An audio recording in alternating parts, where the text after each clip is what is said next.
matin, le Seigneur m'a donné un message pour vous, un message que je crois est vraiment, vraiment important pour chaque enfant de Dieu, pour tous ceux qui veulent vivre dans la présence de Dieu. Amen. Tous ceux qui veulent vivre différemment, ne veulent pas vivre une vie chrétienne normale, mais ils veulent vivre une vie chrétienne anormale. Amen. Gloire à Dieu. On ne veut pas être des personnes normales, parce que quand nous sommes trop réguliers, c'est moins le fun. N'est-ce pas? J'aime mieux un bagel au fromage qu'un bagel nature. Hein? C'est mieux avec du fromage ou avec des raisins. Quand on rajoute des choses, c'est plus agréable. On est nourri quand même, là. Je peux manger un bagel nature et je vais être nourri. Mais si je mets du fromage, là, c'est meilleur. Et la vie chrétienne, bien, certaines personnes sont satisfaites à simplement recevoir une provision dans leur vie, une nourriture spirituelle un jour, et puis bon, c'est suffisant, je vais me rendre au ciel comme ça. Mais je ne veux pas juste me rendre au ciel. Je veux vivre le ciel sur la terre avant d'y aller. Amen. Gloire à Dieu. Et c'est disponible. C'est ça l'affaire qu'on doit comprendre ce matin. C'est que la gloire de Dieu que nous avons chantée ce matin, cette gloire est disponible pour vous aujourd'hui. Vous n'avez pas à attendre de mourir pour vivre la présence de Dieu, mais vous pouvez vivre et expérimenter la gloire de Dieu dans vos vies aujourd'hui et tous les jours. Et ce matin, le message que le Seigneur a déposé sur mon cœur, c'est vivre surnaturellement à partir de votre esprit. Et je veux vous aider à comprendre des vérités. C'est un message tellement important et que Dieu m'aide à livrer ce message pour que vous puissiez vraiment saisir la vérité de ce message. Que vous puissiez décider maintenant même de rendre toutes vos pensées captives à l'obéissance de Christ et dire, Seigneur, je veux comprendre ce message, je veux recevoir cette révélation pour ma propre vie. Si on commence à vivre à partir de notre esprit, on va découvrir une vie chrétienne différente. On va vivre des choses dans le monde surnaturel avec Dieu, des choses absolument glorieuses et merveilleuses. Alléluia. Et je vais même dire que la majorité des chrétiens évangéliques ne vivent pas même une fraction des choses qu'ils pourraient vivre dans le monde de l'esprit. Même pas une fraction, même pas un 1% de ce qu'on peut vivre. Mais il y a tellement plus dans la présence de Dieu. Il y a tellement plus. Et ce matin, je vais vous apporter ce message que je crois vient vraiment du cœur de Dieu pour vous. On va juste prier ensemble maintenant. On va vraiment prier, s'accorder dans la foi qu'aujourd'hui, ce qu'on a chanté, bien, vous allez commencer à l'expérimenter dans votre propre vie. Des signes, des prodiges et des miracles. Et ne limitez pas les signes et les prodiges à ce que vous pouvez croire. Souvent, on pense les signes, les prodiges, les miracles. On croit toujours à une guérison physique et nous croyons dans les guérisons physiques absolument. Mais il y a des dimensions de la gloire de Dieu peut-être que vous ne connaissez même pas encore. Et puis, vous allez être surpris. Vous savez, le Seigneur Jésus a dit qu'on était pour faire des œuvres plus grandes que lui. Et on a du mal à croire ça, n'est-ce pas? On se dit, est-ce que c'est possible? Mais pourtant, c'est écrit. Mais pour y arriver, on a besoin de vivre dans la gloire de Dieu. La gloire de Dieu, ce n'est pas juste un beau mot religieux. La gloire nous parle de la présence tangible de Dieu qui vient sur une personne, qui vient sur une vie, qui vous change à tout jamais. Et vous savez, vous pouvez vivre la gloire de Dieu si vous voulez. Tout dépend de vous, ça ne dépend pas de Dieu. La manifestation de la gloire de Dieu sur votre vie dépend de vous. C'est une question d'une décision personnelle, si je vais être à la recherche de sa présence. Si je suis à la recherche de sa présence, je peux vivre le summum de ce que Dieu en réserve pour moi. C'est une question d'une décision personnelle. Mais comment se décider si nous ignorons tout ce que je vais vous dire aujourd'hui? Ce matin, on va passer du temps dans sa parole et l'Esprit de Dieu va se révéler à vous. Amen. Père éternel, je te rends grâce pour ce moment dans ta parole, pour les révélations que tu nous accordes. Je te rends grâce, Esprit de Dieu, parce que tu es ici en ce moment. Je te rends grâce pour chaque personne dans l'Église, sur Internet, à la radio, à la télévision, toutes les personnes qui nous suivent. Je déclare ce matin, je déclare que cette parole va toucher des gens et va franchir des gens. Cette parole va libérer des captifs et cette parole va ouvrir des portes au monde surnaturel dans le monde chrétien. Alléluia. Nous prions dans le nom de Jésus. Amen. Je dis dans le monde chrétien parce que plusieurs chrétiens ont peur du surnaturel de Dieu. Plusieurs chrétiens ont peur de vivre le surnaturel, pensant toujours que les choses surnaturelles viennent du royaume des ténèbres. Et on s'entend, il y a toujours deux sources. Nous avons le royaume de la lumière, qui est avec le Seigneur Jésus, et le royaume des ténèbres avec le diable. Dans cette maison, nous élevons le nom de Jésus. Dans cette maison, nous déclarons que Jésus est Seigneur. Donc, vous pouvez être rassurés, tout ce que je vais vous apporter ce matin est à partir de la parole de Dieu, la Sainte Bible. Amen? Amen. Vous pouvez être rassurés. Alléluia. Mais je veux vous dire qu'on peut vivre plus dans notre relation avec Dieu. Alléluia. Venez avec moi dans 1 Thessaloniciens 5 au verset 23. La raison pour on va lire ce texte, on doit comprendre, si nous allons vivre dans le monde de l'Esprit avec le Seigneur, nous devons comprendre comment nous sommes créés, nous devons comprendre les facettes de notre être pour ensuite apprendre à discerner comment fonctionnent ces trois parties-là. Si on peut apprendre ce matin comment on fonctionne, on peut commencer à relâcher notre foi pour vivre des expériences glorieuses. Si vous dites, moi, je ne suis pas trop intéressé avec des expériences. Moi, je veux juste la parole de Dieu. Bien, la parole de Dieu me présente une relation vivante. Et une relation vivante, c'est quelque chose qu'on peut expérimenter. Je ne sais pas si vous êtes marié, mais le jour du mariage, lors des vœux, si j'avais dit à ma femme, écoute, oui, je m'engage avec toi, je vais vraiment être fidèle, mais je ne veux pas vivre aucune expérience relationnelle avec toi. Je veux juste entrer dans cette alliance, nous allons vivre dans la même maison, mais nous n'aurons aucune expérience ensemble. Pensez-vous que ma femme serait intéressée de me marier? Non, n'est-ce pas? Et pourtant, dans le monde chrétien, on dit, bien, j'ai la parole de Dieu et ça suffit. Et oui, ça suffit pour la source de vérité. Mais cette même parole me parle que je peux vivre des expériences avec Dieu. Je peux vivre des expériences avec Dieu. La plus grande expérience, c'est le jour lorsqu'on rencontre le Seigneur Jésus et on lui donne notre vie. On lui demande de nous pardonner de tous nos péchés. C'est une expérience qui nous change à tout jamais, n'est-ce pas? Amen. La nouvelle naissance est une expérience spirituelle. Et on devrait voir un fruit, un résultat, des fruits par la suite. Amen. Mais on ne devrait pas avoir peur de l'expérience. On devrait avoir plutôt dédain des expériences antibibliques. Mais quand l'expérience est une confirmation de la parole, c'est merveilleux. Alléluia.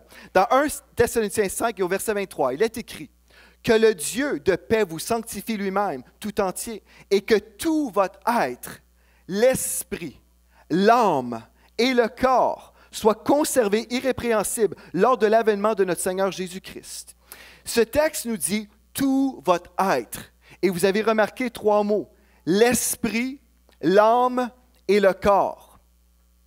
Et je veux prendre du temps ce matin, je veux vous aider à comprendre des choses. Peut-être vous dites, je comprends déjà ça, mais vous allez comprendre et ensuite vous allez pouvoir aller à un autre niveau. Ça va peut-être être une révision pour certaines personnes, mais de toute façon, savez-vous, c'est bon d'entendre la parole jusqu'à temps qu'on vive vraiment des choses. Donc, vous êtes un esprit, vous possédez une âme. Votre âme, c'est votre pensée, votre volonté et vos émotions. Et vous habitez dans un corps. Amen, vous me suivez? Bon, mais là, c'est très bien. On doit comprendre que nous sommes créés, une créature en trois dimensions. Si je ne comprends pas ces trois dimensions-là, c'est impossible pour moi de vivre vraiment dans le monde de l'esprit, parce que si je vis des choses, peut-être je peux être confus au niveau de mon âme. Plusieurs chrétiens se disent dirigés par le Saint-Esprit, mais en fait, ils sont dirigés par leur âme. Je vais vous rappeler, l'âme, c'est votre pensée, votre volonté et vos émotions. Plusieurs chrétiens, un jour, disent « Ah bien, je ressens que je dois faire telle ou telle chose. Je ressens que je devrais m'acheter une nouvelle maison. Je ressens que je devrais quitter ma femme et marier une autre femme. » Voyez-vous, il y en a une chose, c'est clair, c'est contre la volonté de Dieu, n'est-ce pas? Mais il y a plusieurs chrétiens qui prennent des détours dans le chemin de Dieu parce qu'ils vivent selon leurs sentiments. Je ressens ceci, je ressens cela. Les sentiments, en fait, font partie de notre âme. Je répète, ma pensée, ma volonté et mes émotions. Donc, je peux ressentir plein de choses. Et si je suis un chrétien charnel, je peux me laisser totalement diriger par mon âme, ma pensée, ma volonté et mes émotions. Donc, je me laisse diriger par tout ça. Et finalement, je ne vis rien de glorieux dans ma vie parce que j'ai été simplement dirigé par mes pensées qui peuvent être influencées par le royaume dans lequel je vis, dans ce monde de ténèbres, dans ce monde en ce moment. Les gens ont toutes sortes de pensées. Si je me laisse influencer dans mes pensées, dans mon âme, finalement, je peux être dirigé par la société. Vous me suivez? OK. Mais quelqu'un qui dirait, ben moi, je suis un enfant de Dieu, je suis né de nouveau, le Saint-Esprit est en moi, je veux être dirigé par le Saint-Esprit. Mais comment faire? Bien, ce n'est pas par mon corps que je vais recevoir une direction. Ce n'est pas par mon âme, mais c'est dans mon esprit. C'est à partir de mon esprit que je vais discerner la volonté de Dieu. C'est à partir de mon esprit que je vais vivre des choses en surnaturel et mon esprit va traduire à mon âme ce que mon âme ne comprend même pas. Je vais vous aider à comprendre des choses ce matin. Si je peux au moins comprendre que je suis créé en 3 parties, ça va m'aider. Au moins comme ça. Là, je peux arriver à comprendre des choses par la suite. Venez avec moi dans 2 Corinthiens 5, 17. 2 Corinthiens 5, 17, pour vous illustrer ici la différence entre l'âme, le corps et l'esprit. Ou l'esprit, l'âme et le corps. 2 Corinthiens 5, 17. Alléluia.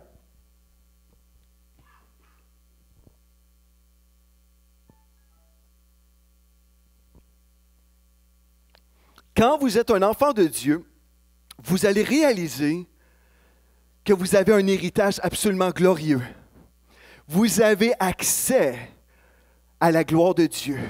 Vous pouvez vivre la présence de Dieu quand vous voulez. Alléluia. Quand vous êtes né de nouveau, quand vous avez la nature de Dieu en vous. Amen. Dans 2 Corinthiens 5, 17, je vais vous lire dans 3 versions pour vous aider à comprendre. Souvent, on est là, on lit des versets, on connaît les versets par cœur et souvent, on oublie même le sens. On va prendre le temps ce matin et on va recevoir de Dieu. Si quelqu'un est en Christ, êtes-vous en Christ ce matin? La Bible dit, il est une nouvelle créature. Les choses anciennes sont passées. Voici, toutes choses sont devenues nouvelles. Amen. Donc, si quelqu'un est en Christ, il est une nouvelle créature. Dites nouvelle créature. OK. Le croyez-vous que vous êtes une nouvelle créature? Ça descend dans votre cœur, là, vous savez? Je suis une nouvelle créature. OK. Ensuite, dans la Bible des peuples, nous lisons « Toute personne qui est dans le Christ est une création nouvelle. » Dites « création nouvelle. » Ce qui était est du passé, le neuf est arrivé. Le neuf est arrivé. Wow! Le neuf est arrivé. Parole de vie maintenant. Si quelqu'un est uni au Christ, il est créé à nouveau. Créé à nouveau. Ce qui est ancien est fini, ce qui est nouveau est là. OK. On dit, wow, OK, je suis une créature nouvelle, je suis créé à nouveau. Le moment que vous avez donné votre vie au Seigneur Jésus, vous êtes devenu une création qui n'existait jamais auparavant. Vous êtes devenu une créature nouvelle, littéralement. Mais là, vous allez dire, mais j'ai donné ma vie au Seigneur, le lendemain, j'ai vu mes amis, ils m'ont reconnu. Donc, je ne suis pas une créature si différente. Physiquement, dans votre corps ne change pas le moment qu'on donne notre vie au Seigneur. Aussi, quelque temps après avoir donné votre vie au Seigneur, vous pensez peut-être encore comme avant, comme autrefois. Avant, vous étiez peut-être, je ne sais pas, un amateur des sports. Vous étiez super sportif et le moment que vous devenez un enfant de Dieu, bien, vous pouvez continuer à aimer les sports, n'est-ce pas? Dans votre âme, c'est votre personnalité, en fait. Hein? Vos désirs, ce que vous aimez. Donc, vous ne changez pas à ce niveau-là. Mais qu'est-ce qui change le moment qu'on devient un enfant de Dieu? C'est notre esprit. Votre esprit devient une nouvelle créature. Et vous dites, OK, oui, ça, je l'ai entendu dire, mais quel est le sens véritable? Combien d'entre vous avez déjà bu du café? Ah, wow! Les autres, on va prier pour vous que vous puissiez avoir accès à une tasse avant la fin du culte. Une tasse de café. Vous pouvez imaginer une tasse de café? Vous êtes cette tasse de café. La tasse est noire, le café est noir. Ben, la tasse peut être blanche si vous voulez. Ou bleu, ou jaune, ça ne change rien. Mais on s'imagine une tasse de café. Et le moment qu'on met de la crème dedans, ce café devient une boisson différente. Elle ne sera plus jamais pareille. On ne peut pas enlever la crème, on ne peut pas enlever le café et séparer la crème du café. Une fois que cette crème est entrée dans le café, elle est devenue une boisson totalement différente. Quand vous êtes devenu un enfant de Dieu, le Saint-Esprit est venu en vous et vous avez été connecté avec Dieu lui-même et vous êtes devenu un participant de la nature divine. Vous êtes devenu un participant de la nature divine. Dieu habite en vous et vous êtes unis à Dieu. Vous êtes une créature nouvelle qui n'a jamais existé. On ne peut pas dire que nous sommes une amélioration. Dans notre esprit, nous sommes une créature totalement nouvelle qui n'a jamais existé. Et cette créature nouvelle a l'ADN de Jésus-Christ. L'ADN. Ce qui veut dire, dans votre esprit, vous êtes parfait. Et dans votre esprit, vous avez la pensée de Christ déjà dans votre esprit. Vous avez la pensée de Christ dans votre esprit. C'est pour ça, lorsque vous vivez des moments dans la présence de Dieu, le Saint-Esprit vient et continue à travailler votre être au complet. C'est merveilleux. Et c'est pour ça que parfois, vous êtes même surpris par les révélations qui sortent de vos bouches. Je ne sais pas si vous avez déjà parlé avec quelqu'un et puis vous étiez en train de partager votre foi. Et là, d'un seul coup, vous commencez à déclarer des choses et vous étiez impressionné par vous-même. Est-ce que vous avez déjà vécu ça? C'est comme, wow, mais d'où c'est que ça sort, ça? C'est donc ben bon. C'est vrai, wow. En fait, votre âme ne connaissait pas ce que votre esprit connaissait. Votre esprit a des révélations déposées en vous parce que vous avez la pensée de Christ en vous. Et vous commencez, sous la direction du Saint-Esprit qui est dans votre esprit, vous commencez à parler tout simplement. Et là, vous commencez à déclarer des choses et vous êtes vous-même surpris. Et votre esprit est là, votre âme est là, même surpris. Vous dites, wow, wow, je dois écrire ça parce que c'est bon. Si vous êtes dirigé par votre esprit, régénérer votre esprit là où le Saint-Esprit habite, c'est tellement glorieux. Et des fois, vous allez vivre des expériences avec Dieu que votre âme ne comprendra pas. Et même des fois, vous allez attendre des années avant de comprendre des choses. Parce que votre âme, c'est votre pensée, votre volonté et vos émotions. Et dans votre pensée, peut-être vous êtes encore un peu éloigné, vous n'êtes pas encore rendu là. Mais vous allez dire, mais comment faire pour vivre vraiment à partir de mon esprit? Bien, je suis content que vous me posiez la question. Je vais vous répondre aujourd'hui. Mais comment faire pour vraiment vivre à partir de mon esprit? Une des choses que vous voulez faire, c'est vous voulez édifier l'homme intérieur. Si je peux décrire votre esprit, juste ce matin, avant de venir traverser de ce côté-ci, on était dans l'étude biblique de l'autre côté, à la famille des évangélistes, et puis j'ai juste demandé, j'ai posé cette question à tous ceux qui étaient là, j'ai dit, décrivez-moi votre esprit. Si je parle de votre esprit, là, c'est quoi ça au juste, votre esprit? Et il y a toutes sortes de réponses, des bonnes réponses, mais en gros, je veux vous demander en ce moment, posez-vous la question sans me répondre, là, mais si vous deviez définir votre esprit à quelqu'un, qu'est-ce que vous pourriez dire? Des fois, les gens sont mélangés entre notre âme, notre esprit, mais je voulais vous démontrer vraiment dans 1 Thessaloniciens 5:23 qu'il y a vraiment une différence, là. La Bible fait une différence entre votre esprit, votre âme et votre corps. Mais si vous deviez définir en ce moment votre esprit, ça ressemble à quoi ça? Est-ce que c'est des bulles dans votre testament? C'est une forme qui se promène comme ça? Je ne sais pas trop. Votre esprit, c'est qui vous êtes vraiment. Le vrai Joel Spinks est un esprit et j'habite ce corps. Vous êtes, votre vraie personne, c'est votre esprit. Vous habitez ce corps. Et si on devait enlever votre corps, on verrait votre esprit. On verrait dans le monde de l'esprit la même créature, mais dans le monde spirituel. Par exemple, je vais vous aider à comprendre, parce qu'on parle souvent des termes, on s'imagine que tout le monde comprend. Mais on doit comprendre ces choses-là si on veut commencer à vivre des choses dans la gloire de Dieu. La gloire de Dieu, c'est le surnaturel de Dieu, dans la présence de Dieu. Ce que vous voyez mes mains. Mais dans mon esprit, j'ai des mains spirituelles. J'ai des jambes spirituelles. Mon esprit, c'est exactement la forme de Joel Spinks, le corps que vous voyez. Mais mon esprit se promène dans ce corps-là. Et dès que mon esprit quitte mon corps, je meurs. Être absent du corps, c'est être dans la présence de Dieu. C'est ça que l'apôtre Paul a dit. Si je quitte mon corps, je meurs. Vous allez dire, oui, mais comment comprendre maintenant les personnes qui ont été ravies en esprit, qui ont vu le ciel? Ah, bonne question. Bonne question. On ne quitte pas notre corps avant la mort. C'est impossible. Cependant, la façon que notre esprit fonctionne, notre esprit fonctionne comme on peut comprendre le fonctionnement de l'âme. Je vais vous aider à comprendre ceci. En fait, si quelqu'un a vécu une expérience où il se dit avoir sorti de son corps, il peut certainement avoir fonctionné en dehors de son corps, mais toujours rattaché à son corps. Quand Dieu nous a créés, il a soufflé en nous ce souffle vivant. Et nous sommes des créatures vivantes aujourd'hui. OK? En trois parties, maintenant, je vais vous expliquer comment fonctionne votre âme pour revenir à l'esprit.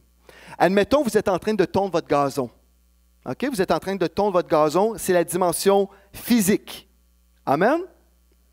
Mais vous vous dites, j'aimerais vraiment être sur le bord d'une plage, j'aimerais mieux être au lac Brome en ce moment, j'aimerais ça me faire griller. OK?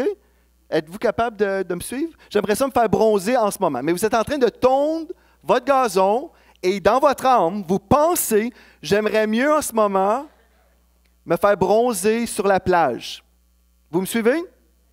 Donc, physiquement, votre corps, admettons, vous habitez chez moi, là, vous habitez tous dans ma maison, vous habitez Bromont. Et vous êtes là physiquement à Bromont, vous êtes en train de tondre le gazon, mais votre âme est ailleurs. Votre âme est sur la plage du lac Brome. Est-ce que vous me suivez? Est-ce qu'on retrouve le cerveau de Joel Spinks littéralement sur la plage au lac Brome? Non, mon cerveau a demeuré dans mon corps. Mais pourtant, mon âme est capable de fonctionner en dehors de mon corps. Est-ce que vous me suivez? Bon, alléluia. Et là, pendant que je suis en train de tondre mon gazon, mon esprit peut aussi fonctionner en même temps d'une façon indépendante. Je peux être en train de prier en langue, mais je suis en train de penser dans mon âme que j'aimerais être au lac Brome. Donc, Joel Spinks, en 3 parties, peut faire 3 choses. Il peut fonctionner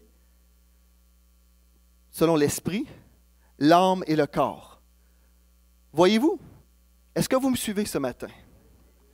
Donc, si je peux fonctionner, moi, une créature en 3 dimensions, si je peux fonctionner comme ça en tondant mon gazon, dans le monde de l'esprit, je peux aussi fonctionner comme ça. Mais au lieu que ce soit l'âme qui est rendue au lac Brome, ça peut être mon esprit.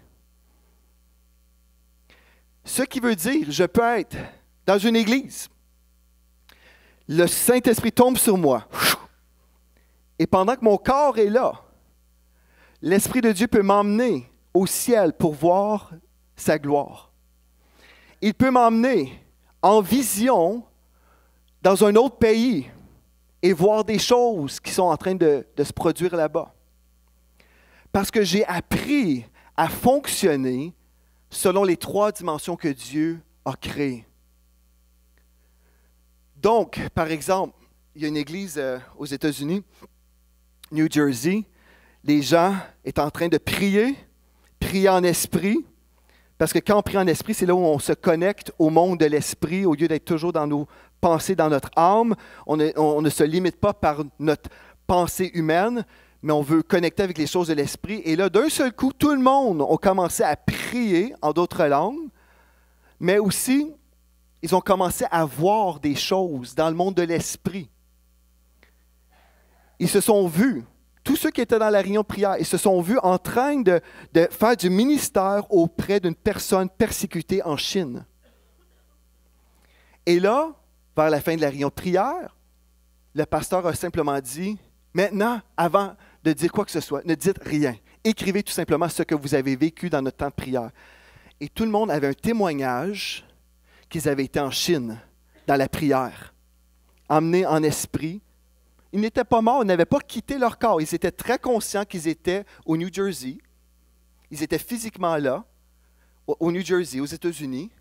Leur âme était aussi dans la réunion de prière, dans leurs pensées, ils étaient dans la réunion de prière, mais en même temps, l'esprit a eu un impact sur l'âme et l'esprit les a emmenés jusqu'en Chine.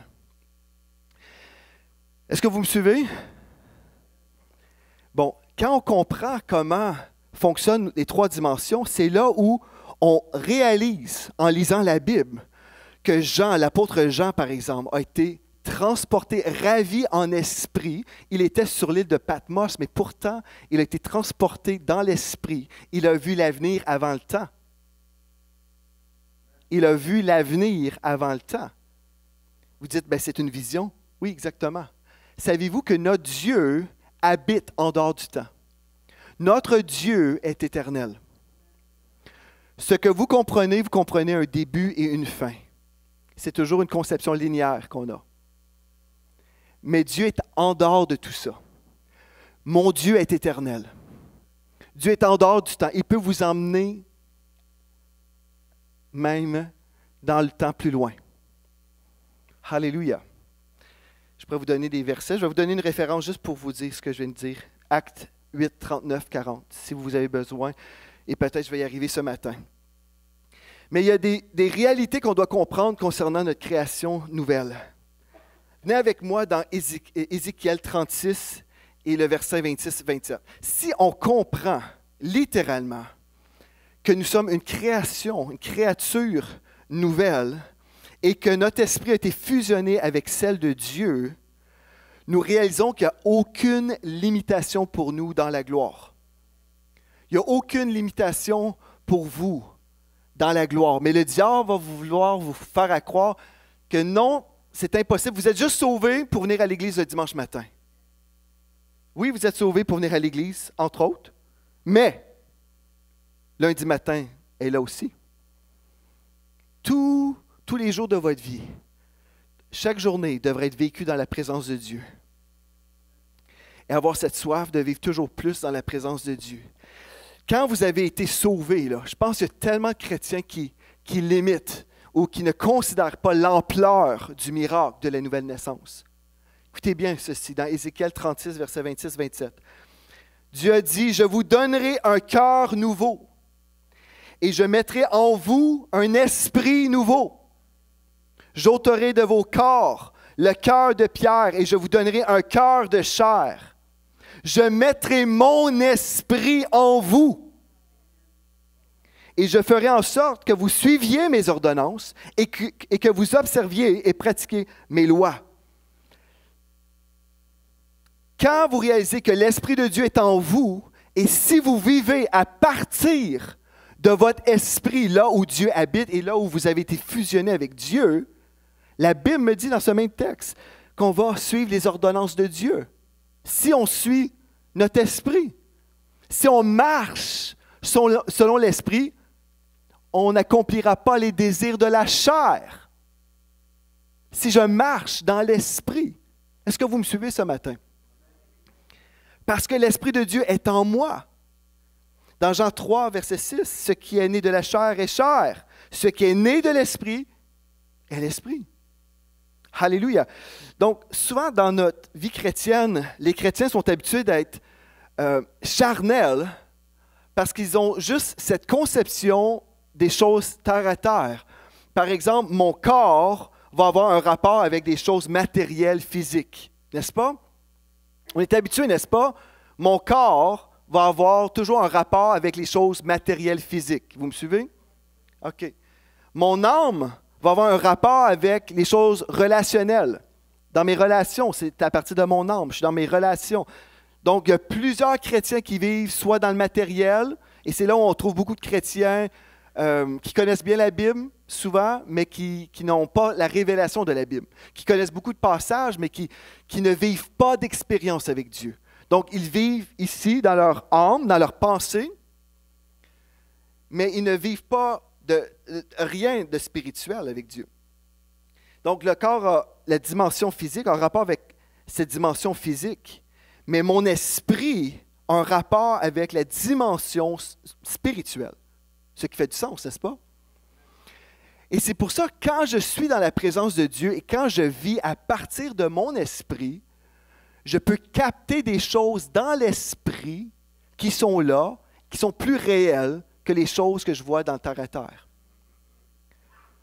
Je pourrais vous raconter tellement d'histoires, mais je vais juste vous donner 2 histoires pour vous aider à comprendre. J'étais en prière avec des amis prophétiques, des amis qui aiment la présence de Dieu. Et pendant que j'avais une vision, mon amie Faitine a commencé à décrire la vision que je vivais. Elle décrivait ce que je venais de voir dans l'esprit. Ici, on parle d'une connexion spirituelle. On travaille dans le monde de l'esprit. Amen. Il y a un autre temps, j'étais en train de prier et l'Esprit de Dieu a imposé sur moi une vision de la Russie. Et là, je voyais la Russie et là, l'Esprit de Dieu m'a dit, prie pour la relève. Prie pour de la relève en Russie au niveau de la louange. On a besoin des équipes de louange. Donc, je me suis mis à prier en esprit pour des équipes de louange en Russie. Moi, je ne suis jamais allé en Russie jusqu'à présent. Là. Je ne suis jamais allé là, mais dans l'esprit, je suis allé prier pour ce peuple. Après mon temps de prière, je venais tout juste de terminer, l'Esprit de Dieu me dit, regarde dans ta boîte de magazines, des revues, sors une revue. Je sors une revue, ouvre la revue. J'ouvre la revue et je vois, il y a un texte qui dit, on a besoin des équipes de louange en Russie. L'Esprit de Dieu peut vous propulser dans la prière par des visions et vous allez commencer à prier dans une certaine direction. Je me souviens, j'étais assez jeune en 1993. Wow, ça fait longtemps, hein? Mais j'étais dans la prière et l'Esprit de Dieu m'a dit de prier pour un mouvement d'église. Et je me vois en train de prier dans cette église. Seigneur, sauve cette église. Vous avez dit, bien, en fait, c'était une secte. C'était une église qui s'était éloignée de Dieu. Et je prie, Seigneur, sauve cette église. Des années plus tard, en 1993, j'ai prié des années de temps pour ces gens-là. Des années de temps plus tard, en 1993, cette église s'est convertie au Seigneur Jésus véritablement. Il y a eu une repentance au niveau du leadership de ce mouvement d'église qui était une secte. Ils se sont détournés des fausses doctrines et ils sont venus dans le corps de Christ véritablement. Et il y a 3 ans, 4 ans, on m'a invité dans cette même église pour vivre un temps de prière. Et le Seigneur m'a dit qu'il voulait me ramener là pour que je puisse voir l'accomplissement de cette prière et vivre physiquement ce que j'avais vécu dans l'esprit. C'est merveilleux ce que vous pouvez vivre dans le monde de l'esprit si vous pouvez juste croire que l'Esprit de Dieu en vous veut vous inviter à vivre des plus grandes choses. Alléluia. Wow, je ne suis pas rendu loin, hein?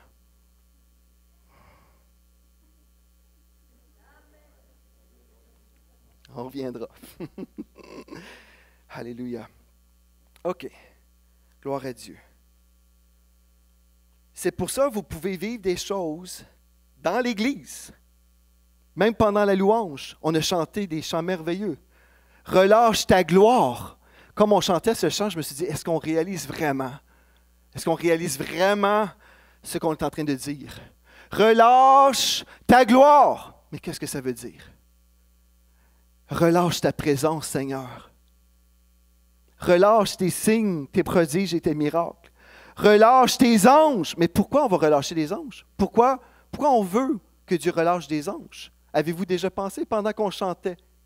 Avez-vous compris pourquoi on a besoin que Dieu relâche des anges pour nous? Savez-vous pourquoi? Quand on loue le Seigneur, quand les anges sont dans cette place, et ils sont ici là, en ce moment, il y a des anges partout dans cette place. Quand j'ouvre la bouche et je décrète la parole de Dieu, les anges sont relâchés pour agir dans le monde de l'esprit. Relâche tes anges, Seigneur. Mais pourquoi? Si je fais juste chanter, Seigneur, relâche tes anges, je ne suis pas conscient que mon esprit peut être engagé dans le monde de l'esprit, bien, je chante des paroles. J'aimerais ça qu'on rechante plus tard ce chant-là. Mais on va chanter comprenant, si je dis « relâche tes anges, Seigneur », et quand vient le temps, là, entre les chants, je vais commencer à être sensible à l'Esprit de Dieu pour savoir ce que je dois dire lorsque les anges sont relâchés. Je vais dire quelque chose. On n'a pas juste des anges pour être dans le party avec nous, même si c'est le fun. Vous comprenez? Il y a un but, là. Relâche tes anges, Seigneur. Voulez-vous voir un réveil massif ici, au Québec? Et commencez à déclarer ce que vous voulez voir. C'est dans la gloire de Dieu, dans des moments où la gloire de Dieu descend. C'est là où on décrète la parole de foi. Dans la gloire, les anges sont relâchés, ils prennent ces paroles. Ils vont exécuter les ordres de l'Éternel, selon le psaume 103. Ils sont relâchés, ils vont agir. Relâche ta gloire. Seigneur, relâche ta gloire. Soyons conscients qu'on a un rôle à jouer dans le monde de l'esprit, frères et sœurs. Alléluia. Une chose importante qu'on doit comprendre, c'est que quand on vit à partir de notre esprit, on ne pêche pas. Est-ce que je dis qu'on est humainement comme parfait? Dans notre condition humaine, nous sommes imparfaits, malheureusement, dans notre condition humaine. Mais dans ma position en Christ, je suis parfait maintenant, parce que j'ai été plongé en Christ. Et mon esprit est absolument parfait.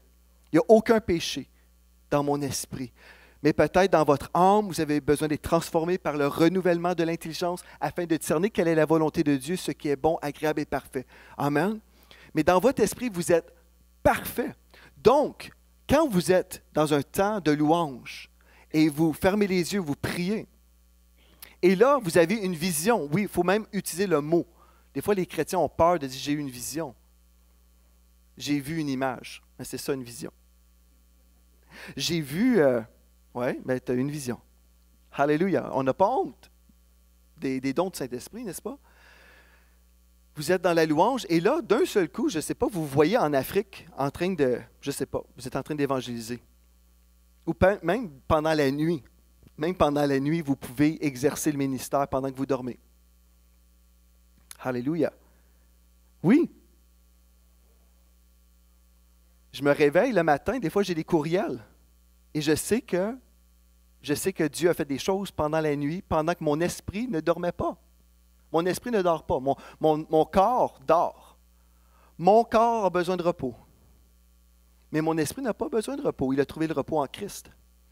Donc, si je prie avant de me coucher, puis je dis, Seigneur, visite-moi pendant cette nuit et que je sois à ton service. Mais le Seigneur va même se servir de vous dans votre sommeil. Alléluia. Gloire à Dieu. Je sais, c'est flyé, là. Alléluia. Je vais vous donner des versets. 1 Jean 3,9. Quiconque est né de Dieu, dans 1 Jean 3,9, ne pratique pas le péché parce que la semence de Dieu demeure en lui. Il ne peut pécher parce qu'il est né de Dieu. Il est né de Dieu. Il ne peut pécher parce qu'il est né de Dieu. C'est impossible que votre esprit commette des péchés. Donc, quand vous êtes en train de recevoir des choses dans votre esprit, vous savez que c'est parfait. C'est selon Dieu. Alléluia. Gloire à Dieu. Alléluia. Et votre homme intérieur, parce que je vous ai partagé juste rapidement votre esprit. Parce que des fois, on s'imagine bien, c'est des bulles, c'est quelque chose qui se passe. Non, c'est littéralement moi, c'est littéralement vous, là, votre esprit. L'homme intérieur que vous ne voyez pas avec vos yeux naturels, mais vos yeux de l'esprit peuvent voir des choses dans le monde de l'esprit. Si vous êtes dans la foi que Dieu va se servir de vous. Alléluia. L'homme intérieur possède une connaissance spirituelle qui dépasse celle de votre âme. Dans Deutéronome 29, il est écrit « Les choses cachées sont à l'Éternel, notre Dieu. Les choses révélées sont à nous et à nos enfants à perpétuité. » Alléluia. Ce que je suis en train de vous dire ce matin, c'est des choses très importantes pour l'enfant de Dieu qui veut vivre dans la gloire de Dieu. Puis en même temps, il faut faire attention comment on parle aux chrétiens. Parce que je vais vous donner un témoignage. Vous pensez que j'étais flyé, là? Je vais vous en donner un le plus flyé possible. Comme ça, vous allez vraiment comprendre que je suis flyé. Alléluia. Mais l'idée, là, c'est de vous aider à comprendre que la vie chrétienne, dans la gloire de Dieu, est tellement plus grande. Puis si on est là et on dit, Seigneur, premièrement, si on dit, ben, je suis satisfait. Je suis satisfait avec ce que je vis en ce moment. Si vous êtes satisfait, vous ne vivrez jamais rien de plus. Puis votre satisfaction va vous garder sur le tapis roulant où vous n'avancez pas. Vous ne vivez rien de plus. C'est bon d'être sur un tapis roulant parce qu'on fait d'exercice, n'est-ce pas? On marche, et on se garde en forme. Au moins, on ne recule pas. Hein? C'est bon. Mais je préfère descendre du tapis roulant et monter la montagne moi-même. J'aime mieux vivre d'autres choses. Alléluia. Et vous pouvez vivre d'autres choses si vous êtes insatisfait. Puis il faut faire attention des fois comment on va partager les choses. Moi, je fais vraiment attention là, en ce moment. Sur Internet, tout le monde peut prendre tout croche s'ils veulent. Mais en gros, les choses révélées sont à vous et à vos enfants. Parce qu'ils viennent de Dieu. Mais il y a des gens, quand ils n'ont pas la révélation, ils peuvent juste vous entendre parler et ils vont dire, mais vous êtes un extraterrestre. Et vous pourrez leur dire, oui, c'est vrai. Je suis de la Nouvelle Jérusalem. Alléluia. Je vais vous donner un dernier témoignage avant de terminer. Mais ça peut prendre encore bien du temps. Relaxez. Notre ami Bella et Joe Garcia, qui étaient ici il y a quelques semaines, ils nous ont raconté une chose. C'est Bella. Bella est agent d'immeuble et puis elle était dans un entretien avec une femme pour l'Église. Donc, elle était dans une rencontre pastorale et puis la réunion devait arrêter à telle heure. Et puis, Bella voyait l'heure avancer, puis la sœur continuait à parler, à raconter sa vie. Puis là, Bella pensait, « Oh non, j'ai un rendez-vous dans 1 heure, dans telle ville. J'ai un rendez-vous dans cette maison en tant qu'agent d'immeuble. Je dois vendre cette maison. » Mais là, la sœur continue à parler, puis j'ai du mal à arrêter. Vous comprenez des fois? Si vous êtes des fois dans un rendez-vous, mais vous ne voulez pas être méchant ou... Puis dire, « C'est très beau, tu pleures, mais regarde, prends la boîte de mouchoirs et je m'en vais là. » Hein? Ça ne serait pas très, très gentil. Donc, elle a entendu le Saint-Esprit lui dire, « Occupe-toi de mes affaires, je m'occupe de tes affaires. » Donc, elle était là, elle a dit, « OK, Seigneur. » Donc, elle a continué à écouter la sœur. Elle a fait les soins pastoraux avec elle.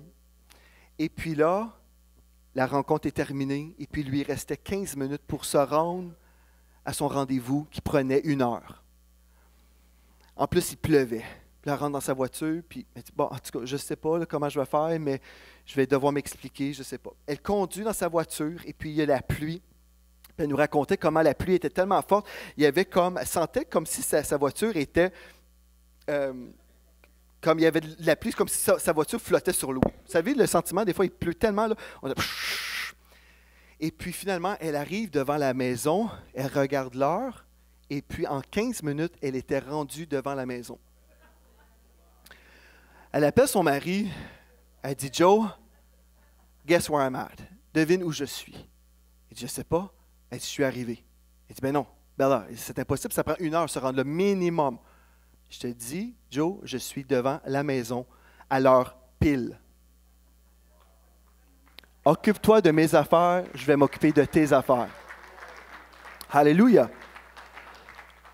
Ah, mais c'est flyé. Oui, littéralement, c'est flyé. Hein, n'est-ce pas? C'est flyé. Mais, ce que je vous dis là, c'est facile pour un enfant de Dieu qui comprend que son Dieu habite en dehors du temps. Mon Dieu habite en dehors du temps. Mon Dieu est éternel. Essayez de comprendre mon Dieu. Non, vraiment, on ne peut pas le comprendre. Pouvez-vous expliquer à quelqu'un que Dieu a toujours existé? Essayez d'y penser, là. Votre Dieu a toujours existé? Il n'a aucun début? C'est ça. Mon Dieu est éternel. Tu es en train de dire que ton Dieu a toujours existé? Le plus qu'on recule en arrière, il était toujours là. Et pourquoi, nous, les enfants de Dieu, on veut être respectables et avoir une théologie respectable par tout le monde? Déjà en partant, ça ne fait aucun sens. N'est-ce pas? En partant, si vous croyez en Dieu, Dieu ne fait pas de sens humainement. Donc, tant qu'à y être, là, on va être totalement flyé. Non, non, c'est vrai. Non, mais c'est vrai, n'est-ce pas? Mon Dieu est éternel. Il a toujours existé, il va toujours exister. Je ne comprends rien, mais je crois. Et je crois que Dieu est capable de transporter la voiture de Bella à son rendez-vous dans l'espace de 15 minutes. Alléluia! Si vous dites, un instant là, montre-moi un verset pour appuyer cette histoire. Venez avec moi dans Actes. Je vais vous lire. Acte 8, versets 39-40. Alléluia. Je vous rappelle, les choses révélées sont à nous et à nos enfants, à perpétuité. Les choses révélées. Alléluia. Gloire à Dieu. Acte 8, 39-40. Quand ils furent sortis de l'eau, l'Esprit du Seigneur enleva Philippe, en passant, qui était sur la route qui descend de Jérusalem à Gaza. Donc, on voit Philippe là, qui était là, dans le coin de Jérusalem, sur la route qui descend de Jérusalem à Gaza. Et l'eunuque ne le vit plus.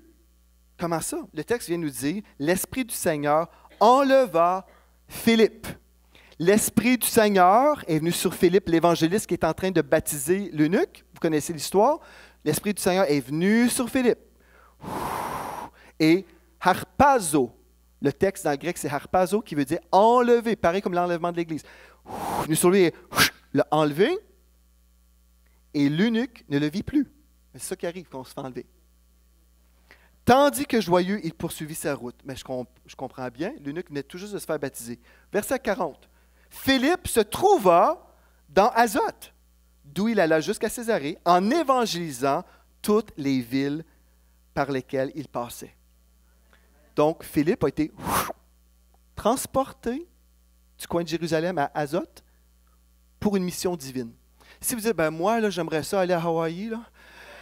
Puis Seigneur, beam me up. Je crois que c'est pour des missions précises. Peut-être vous dites, ben moi, je n'ai pas les moyens, Seigneur. Peut-être vous devez économiser. Hein? Mais on veut comprendre. Il y a une dimension de l'esprit quand on est là pour le Seigneur, comme Bella, qui est en train de faire cette rencontre-là. Occupe-toi de mes affaires, je m'occupe de tes affaires. Bien là, il était dans le cœur de Dieu. Donc Dieu a dit, bon, merci beaucoup, tu as pris soin de ma brebis, c'est ça que je veux que tu fasses. Maintenant, tu vas vendre la maison. Alléluia. Amen. Vous voyez comment les choses fonctionnent dans le royaume de Dieu. Mais si on est là et on dit, ben c'est impossible. Oui, je suis d'accord avec vous. C'est impossible. Vous le dites. Si vous dites, c'est impossible, je ne vivrai jamais ça. Je suis d'accord avec vous, vous ne le vivrez jamais. Certaines personnes disent ici, ah, j'ai l'espoir de vivre telle ou telle chose. J'aimerais donc ça, j'aimerais bien ça.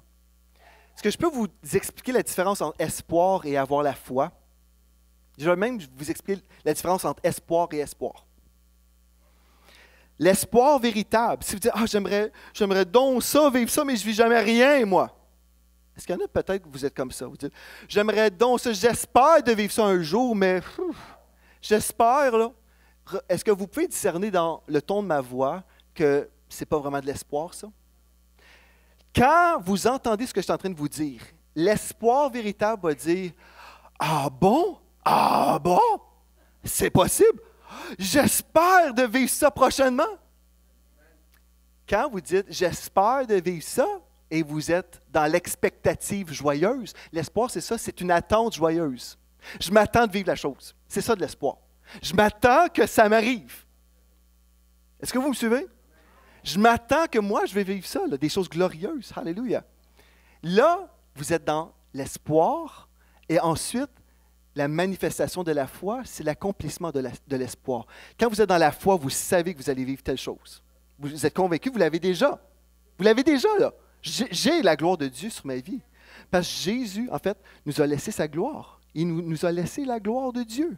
Alléluia. Donc, je n'ai pas à supplier, Seigneur, s'il te plaît, tu as plein d'affaires pour tout le monde, pas moi. Je ne vis jamais rien, moi, Seigneur. Entrez dans l'espoir biblique. Dites, cette chose-là, je veux vivre la gloire de Dieu. Mais Seigneur, enseigne-moi à prier, enseigne-moi à vivre à partir de mon esprit. Et je termine avec ceci. Vous dites, mais comment faire là, pour vivre à partir de mon esprit? J'entends les histoires, c'est super merveilleux, là, mais comment faire, moi, là, le jeu? Comment faire? Mais je suis content que vous me posiez la question. Dans 1 Corinthiens 14, au verset 4, il est écrit, « Celui qui prie en langue s'édifie lui-même. » Il s'édifie. Qu'est-ce que ça veut dire, je m'édifie? Je me bâtis physiquement. Est-ce que je grandis? Je prie en langue, donc mon corps s'édifie? Et je flotte? Non. Je m'édifie. Est-ce que c'est dans mon âme? J'édifie mes pensées? Non. Parce que la Bible me dit que mon intelligence demeure stérile quand je prie en langue. Mon intelligence demeure stérile. Je m'édifie dans l'homme intérieur. Mais c'est quoi l'homme intérieur? C'est mon esprit. Quand je prie en langue, j'édifie mon homme spirituel. L'homme intérieur devient édifié, bâti, devient plus fort, plus souple, plus exercé. Vous dites, mais j'aimerais vivre des choses dans la gloire de Dieu, dans la présence de Dieu. Priez en langue beaucoup. Priez en langue. Jude 20, verset 21, dans la version Louis II, 21. Quant à vous, bien-aimés, édifiez-vous vous-même sur votre très sainte foi, la foi qui vient directement de Dieu, la foi de Dieu, et priez par le Saint-Esprit. Et là, une clé. Je pourrais prêcher un autre message, écoutez bien, mais là, je vais vous dire ceci. Maintenez-vous, au verset 21, maintenez-vous dans l'amour de Dieu et en attendant le jour où la compassion de notre Seigneur Jésus-Christ sera manifestée pour la vie éternelle. Donc, si je dis je veux vivre plus de la présence de Dieu, je veux vivre des choses dans la gloire de Dieu, je dois prier en langue parce que j'ai besoin d'édifier l'homme intérieur. Je dois prier. Si vous dites, moi j'ai prié 10 minutes par jour, correct. Je ne sais pas si 10 minutes au gym, ça donne grand-chose. 10 minutes au gym, on boit de l'eau, on chante, on enlève notre manteau, on met nos sneaks, on attache nos chaussures et on regarde. Ça fait déjà 10 minutes que je suis au gym. Ça, c'est le fun. Et là, on se met à parler avec quelqu'un. Ouais. Alléluia. On parle une demi-heure. Et puis, ça fait 40 minutes que je suis au gym. Gloire à Dieu. Alléluia. Hein? Moi, j'ai aimé ça. Des fois, j'ai fait ça. Puis, chérie, j'ai passé 1 heure au gym. Là. Alléluia. mais sérieusement, vous dites, je donne 10 minutes au Seigneur. Si votre soif est à ce niveau-là, 10 minutes par jour, vous savez, quand on regarde, on perçoit notre relation avec Dieu comme étant des petits points que Dieu nous donne, des crochets au ciel. Joël Smith a prié 25 minutes aujourd'hui. On va mettre des petits collants. Bravo, Joël. Beaucoup de chrétiens pensent comme ça. Dieu devrait être fier de moi. Il devrait me donner quelque chose. J'ai prié 35 minutes aujourd'hui. 35, je te le dis, 35 minutes. C'est vrai, n'est-ce pas? Mais si on oublie le chart, comment on dit, la charte. On oublie la charte, on oublie les petits collants, les petites étoiles, on oublie tout ça. On dit, ce que je veux, là, je veux passer du temps avec Dieu, je veux prier en esprit, je veux bâtir l'homme intérieur. Je veux que mon homme intérieur soit fort. Je veux être connecté avec l'Esprit de Dieu. Puis là, quand je prie, puis quand je vis des choses avec Dieu, c'est glorieux. Puis là, l'Esprit de Dieu vient sur moi et me touche. Alléluia. Quant à vous, bien-aimés, édifiez-vous vous-même. Tu dis, Seigneur, je veux vivre quelque chose. Tu dis, édifie-toi toi-même. C'est à vous de le faire. Est-ce que vous vous rappelez ce que j'ai dit au tout début? Tout ce que je vous dis là, c'est bon pour ceux qui veulent. C'est pour ceux qui veulent. Vous pouvez revenir dimanche prochain et ne pas passer 1 minute de plus dans la prière. Vous ne cherchez pas Dieu plus, vous n'avez pas soif, c'est correct, vous pouvez revenir, on va être ouvert. Alléluia. On ne fermera pas les portes, on n'a pas de détecteur de prière. 25 minutes passées, on revient d'abord. Non, vous pouvez rentrer dimanche prochain. Alléluia. Ça serait drôle, ça. Ça serait drôle. Faudrait commencer ça. Non, mais c'est vrai, hein? Si vous voulez, vous allez prier en esprit, puis là, vous allez dire, je veux prier 1 heure. Mais après, savez-vous, quand vous entrez dans une dimension de la gloire de Dieu, vous pouvez prier des 5 heures et c'est comme 5 minutes. Parce que vous êtes en dehors du temps. Alléluia. C'est pour ça qu'il y a des gens, des fois, on est là, on dit, mais comment est-ce qu'ils peuvent être là à prier des heures de temps? Je trouve ça long et plate. Si, mettons, je prie 10 minutes, je n'ai plus rien à dire. Mais ça, c'est parce que vous priez peut-être en français. En français, j'avoue, on fait le tour. Hein, après un bout de temps, j'ai prié pour telle personne. Ben, c'est bon. Hein, je prie pour le repas. Merci Seigneur Dieu pour la bonne nourriture. Bénis-la dans mon corps. Alléluia. Puis là, je prie. Puis je dis, hey, imagine prier 1 heure. Wow, qu'est-ce qu'on dit? Mais quand vous priez en esprit, là, là, vous commencez à prier. Et là, votre langage se met à changer. Et quand vous priez, là, vous commencez à avoir des visions. Alléluia. Et là, vous savez, je suis en train de prier pour tel peuple en ce moment. Alléluia. Gloire à Dieu. Alléluia. Il y a tellement plus. Si vous voulez, donnez une chance au Seigneur. Dans le sens, prenez du temps, dites Seigneur, OK, moi, là, j'ai de la misère, j'ai du mal à prier. Viens m'aider. Puis là, moi, ce que je vais faire, on va chanter ce chant. Je vais inviter l'équipe de la louange, s'il vous plaît, si vous voulez revenir. On va chanter ce chant « Relâche ta gloire ». Et ce que j'aimerais faire pour vous, c'est vraiment juste prier. Je vais prier pour vous, que vous puissiez vraiment avoir cette touche de l'Esprit de Dieu pour entrer dans un temps de prière, une vie de prière. Et après, le Seigneur va faire en sorte que vous allez vivre des choses dans sa gloire et vous allez oublier que vous priez 1 heure ou 2 heures. Vous allez juste entrer dans une dimension de sa gloire. Et c'est tellement bon. C'est tellement merveilleux. Alléluia. Gloire à Dieu. N'est-ce pas merveilleux? Gloire à Dieu. Édifiez-vous vous-même. Et je vais juste vous rappeler la conclusion de ce texte-là. Maintenez-vous dans l'amour de Dieu. Tout ce qu'on vit avec Dieu, si on sort du chemin de l'amour, on quitte le chemin de Dieu. Parce que Dieu est amour. Tout ce qu'on peut vivre se passe dans l'amour de Dieu. On exprime notre amour envers Dieu. Alléluia. Alléluia. Est-ce qu'on peut se lever ce matin? Alléluia. Alléluia. S'il y en a ici, vous dites, moi, j'entends parler de prier en langue, c'est très beau, mais moi, je n'ai jamais vécu cette expérience. J'aimerais ça vous inviter. Déplacez-vous, venez en avant, je vais prier pour vous. Et ce matin, vous allez recevoir ce don pour le langage spirituel.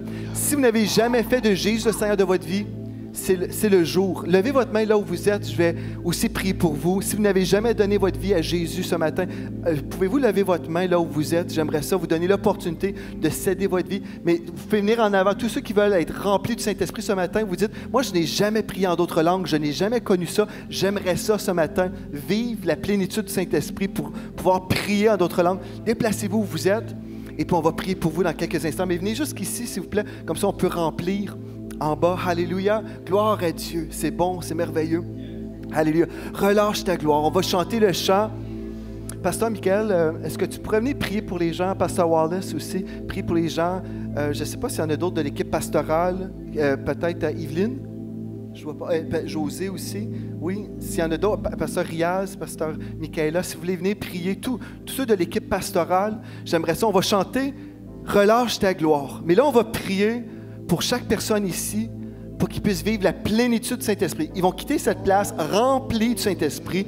Ils vont rentrer chez eux, ils vont se mettre à prier et puis ils vont vivre la gloire de Dieu. Alléluia. Ils vont être des terroristes contre le royaume du diable. Alléluia. Amen. Alléluia. Gloire à Dieu. Alléluia. On va chanter le chant, après on va prier. Seigneur, ouvre les écluses des cieux.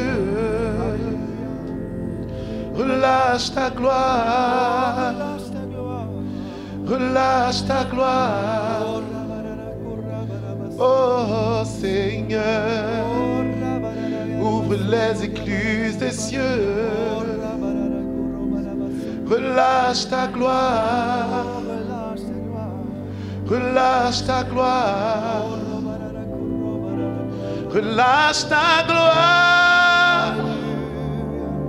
Nous voulons te voir. Nous avons soif de toi. Oh yeah. Révèle-toi. Révèle-toi. Fais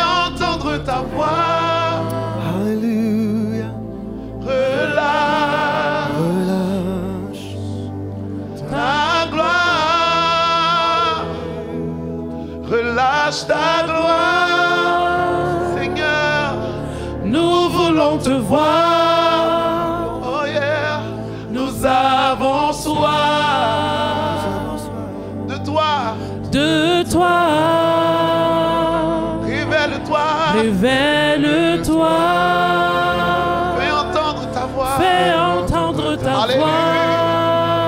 Relâche, Seigneur. Relâche ta gloire. Alléluia. Seigneur, on veut prier pour chaque personne ici. Chaque personne qui dit « J'ai soif ». Seigneur, je veux vivre ta présence. Je veux être rempli du Saint-Esprit. Je veux que mon esprit soit fusionné avec ton esprit. Je veux vivre le maximum. Je veux que ces fleuves d'eau vive coulent de mon sein comme c'est écrit dans ta parole. Seigneur, je veux m'accorder maintenant avec la foi de chaque personne ici. Chaque personne qui dirait « Je veux vivre tout ce que Dieu en réserve pour moi ».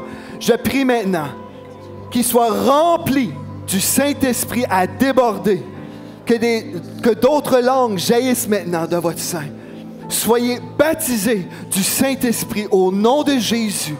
Alléluia. Maintenant, vous allez ouvrir votre bouche et vous allez commencer à exprimer. Votre esprit va exprimer ce que vous ressentez, les paroles qui montent, qui jaillissent.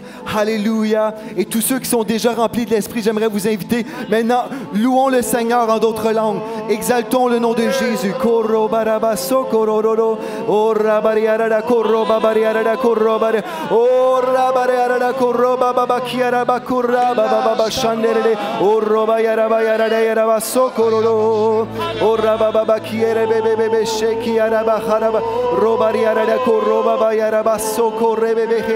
Hallelujah. Koroba baba baba shiki araba koroba riabare koroba baba.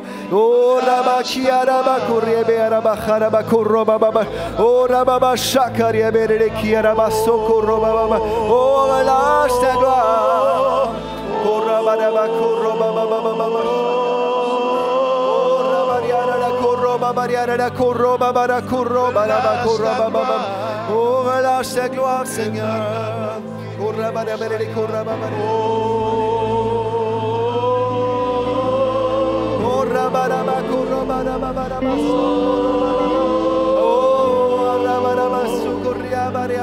Relâche ta gloire. Oh, relâche ta gloire. Oh, yeah.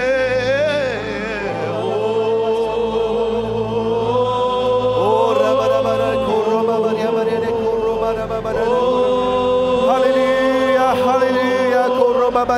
Alléluia. Relâche ta gloire. Oh, relâche ta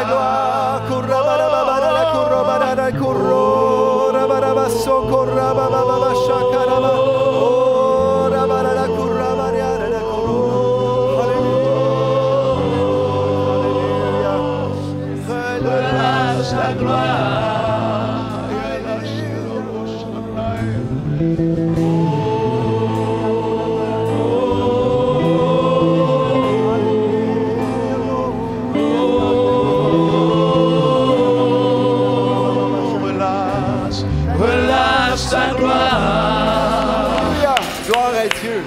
Alléluia. Avez-vous été bénis ce matin? Amen. Gloire à Dieu. Est-ce que vous sortez bénis? Alléluia. Est-ce que vous allez revenir bénis? Amen. Amen. Amen. Passez un bon jour dans la présence de Dieu. Emmenez la gloire avec vous. Amen. On peut donner une bonne main d'applaudissement à toute l'équipe du frère Jean. Merci. Merci d'être venu. Soyez bénis. Amen. Bon dimanche dans la présence de Dieu.